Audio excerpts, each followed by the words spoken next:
Question 2. This question is about waves. 2a. Diagram 1 shows a small boat on the surface of the sea. The boat moves up and down as the water waves pass underneath it. Using diagram 1, calculate the wavelength of the water waves. 1 centimetre on the diagram equals 200 centimetres. What you would have to do is you would have to identify, first of all, what constitutes as a wavelength.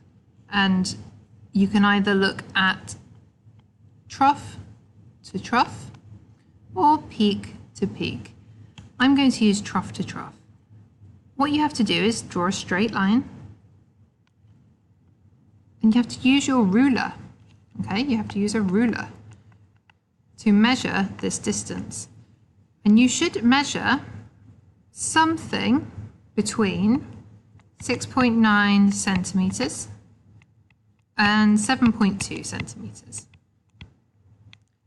You then have to multiply this by 200 according to the scale, and you should get a wavelength of 1400.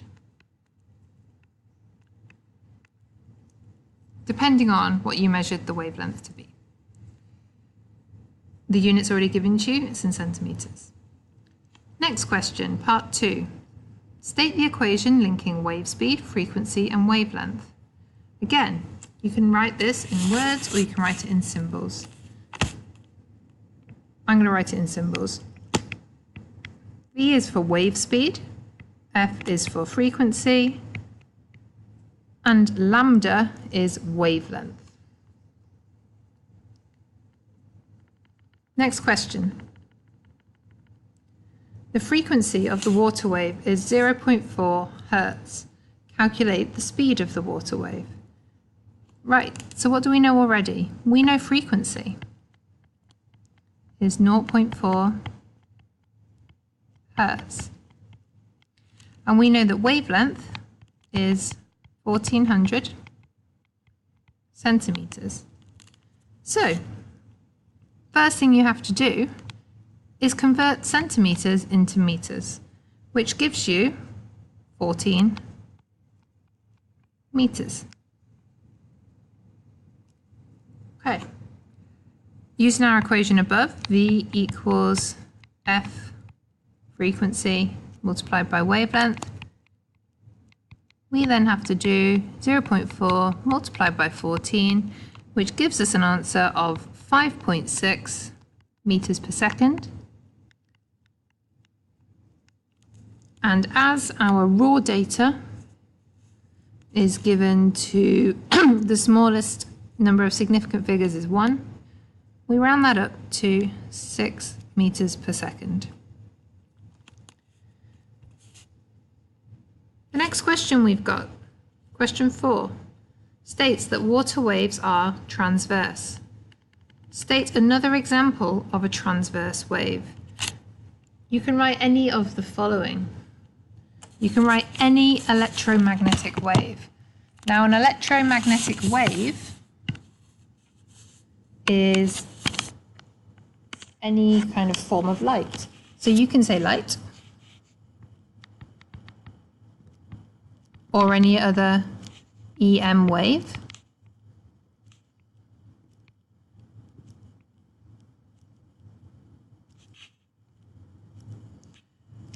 Or you can say an S wave, from as in a seismic wave, the secondary wave of an earthquake. You can say a wave on a string.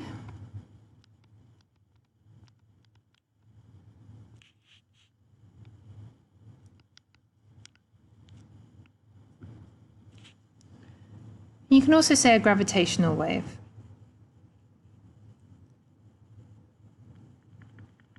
Part B of this question says, Diagram 2 shows waves passing through an opening in a harbour wall, with a boat in a calm area of water where there are no waves. We've got the harbour wall here, and here is the opening. State the phenomenon that causes the waves to spread out as they pass through the opening in the harbour wall. That phenomenon is diffraction.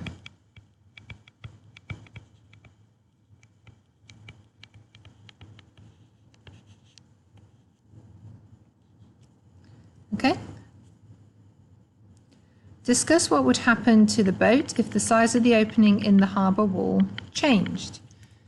So you've got to write something here about the idea that there will be a greater diffraction when the opening becomes narrower.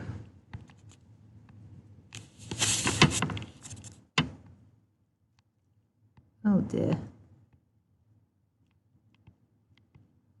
Narrower opening leads to greater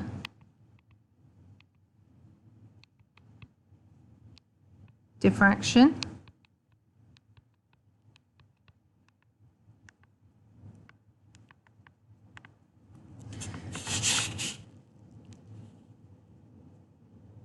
And then you have to talk about the effect on the boat when the opening becomes narrower. So with a greater diffraction, if we look back up to our diagram, a greater diffraction will mean that these sort of curved waves will actually affect that boat. Okay, so the boat will be moved by the water wavefront.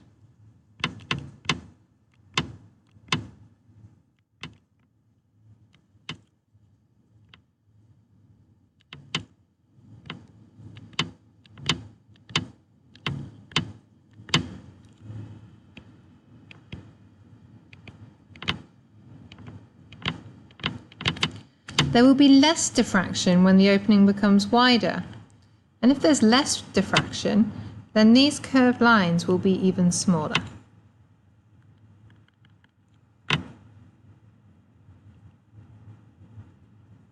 The waves will not spread out as much.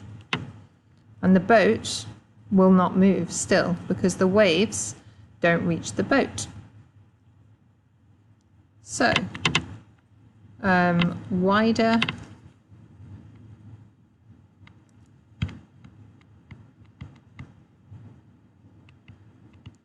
opening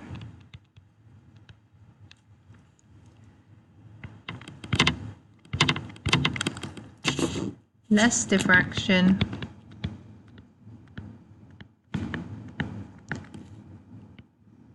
boat does not move.